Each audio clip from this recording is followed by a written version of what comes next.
Rene Sandler for the defense. If you are going to talk to the jurors, don't give them a whopper like I went into a fog.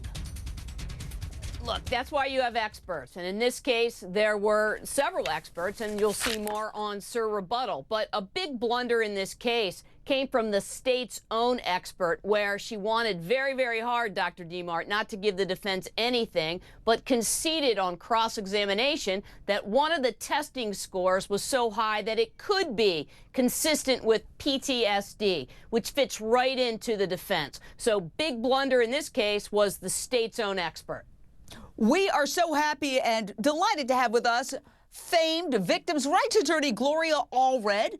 And I know you have expressed that you feel this has made a mockery of domestic violence victims because of her claims that she was sexually degraded and abused, when the prosecution says, well, she was a very eager and willing partner in whatever sexual degradation occurred. Gloria. Yes, I agree, Jane, because really it's so difficult anyway to present a battered women's defense, which is applicable in many situations where, in fact, there is a woman who is a battered woman and who has had to shoot or in some way kill her husband or intimate partner because she feared that he was going to hurt her as he had done in the past.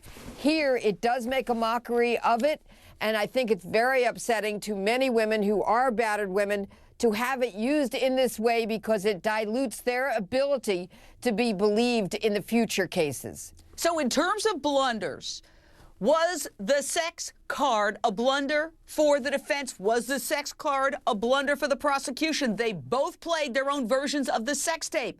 Sex has been a huge factor in this trial. The defense has not shied away from trying to use it to their advantage, including a phone sex call, as we've been discussing, between Jodi and Travis. We all remember this.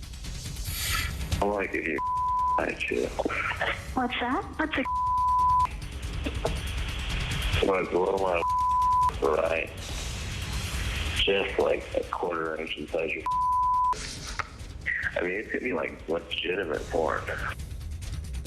So many of us have said we've never seen such a highly sexualized trial. Naked photos, sex tapes, raunchy instant messages. Adam Zwickle, it is a wild card because sex is such an issue that people have such strong emotions and visceral emotions about.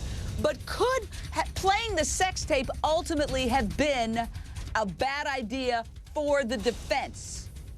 Well, first of all, Jane, putting her on the witness stand was something they had no choice. That's not a blunder. That's something they needed to do because self-defense was at issue. As far as the sex issue is concerned and whether that's a blunder, absolutely not. One thing we know about it is it's true. This was the story, this was the life in which she lived with him, and this is the reason, according to the defense, that she had to defend herself. And to say that this is somehow an insult or an embarrassment to battered women, I wonder if the same exact people, if Jodi would have come to them early on, whether they would have said, before all this happened, she is a battered individual and needs to be defended. So I absolutely don't think that was a blunder at all. What I do as think we debate it, let's see our panel, because I know that there are people on the panel who strongly disagree with you. But finish your thought, Adam Zwickle.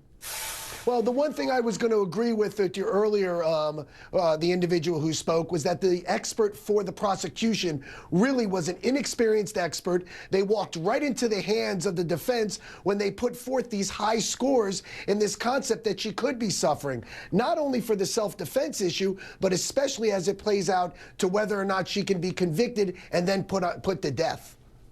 I don't know what you just said, honestly. What did you just say? Seriously. Well, what I'm high trying scores to show on what? is that you said that somebody made a blunder. What blunder? The blunder was they put an expert on who, number one, was not experienced, had only testified 3 times. Who are you talking about? The prosecution's expert. Who? That's the individual. I forgot her name, to be honest with you. But the prosecution's experts, one of them, who gave the actual test scores, which showed that Jodi could be suffering from certain ailments, which would absolutely affect whether she could be put to death in this particular state. Okay, I'm going to translate. I think what you're saying is Janine DeMarte, who was the prosecution psychologist, said she has borderline personality disorder. And I have said that I don't think that's such a bad thing for the defense, because if you're mentally ill, people might feel sorry for you. So let me give Wendy Murphy a crack at that one. Yeah, look, the key difference in terms of what the experts have been talking about is that